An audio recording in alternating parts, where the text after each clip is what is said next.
अगर आप राहुल के बांस के झुरमुट से एक मजबूत बांस ले आओ और उसे कई टुकड़ों में काटो और चाकू से उसकी बाहरी परत को अच्छी तरह हटा दो।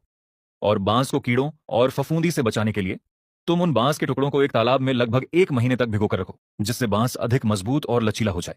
1 महीने बाद उन्हें निकालकर हवादार जगह पर अच्छी तरह सुखा लो। अब बांस को दो अलग अलग लंबाई की पतली पट्टियों में चीर लो और उनकी निश्चित जगहों पर छोटे छोटे छेद कर दो। फिर तुम लंबी बांस की पट्टियों को हल्का धनुषाकार बना दो और उनके किनारे पर एक विशेष खांचा काटो ताकि छोटी पट्टियां उसमें बिल्कुल ठीक से फिट हो जाएं। इसी विधि से तुम कुल 36 लंबी और छोटी बांस की पट्टियां तैयार करते हो और उन्हें रेशमी धागे की सहायता से पहले से बने छाते के ऊपरी भाग और निचले अम्ब्रेला होल्डर से जोड़ देते हो। फिर इन दोनों भागों को आपस में जोड़कर छाते का ढांचा तैयार हो जाता है। इसके बाद तुम एक सुंदर और मजबूत बांस की डंडी चुनकर उसे छाते के हैंडल के रूप में इस ढांचे में लगा देते हो। अब छाता खुल और बंद तो होने लगता है। फिर तुम एक मुड़ा हुआ पुर्जा बनाते हो। जब इस छोटे पुर्जे को हैंडल पर लगाया जाता है तो यह ऊपर खिसके हुए सहारे को मजबूती से लॉक कर देता है, जिससे छाता खुली अवस्था में स्थिर रहता है।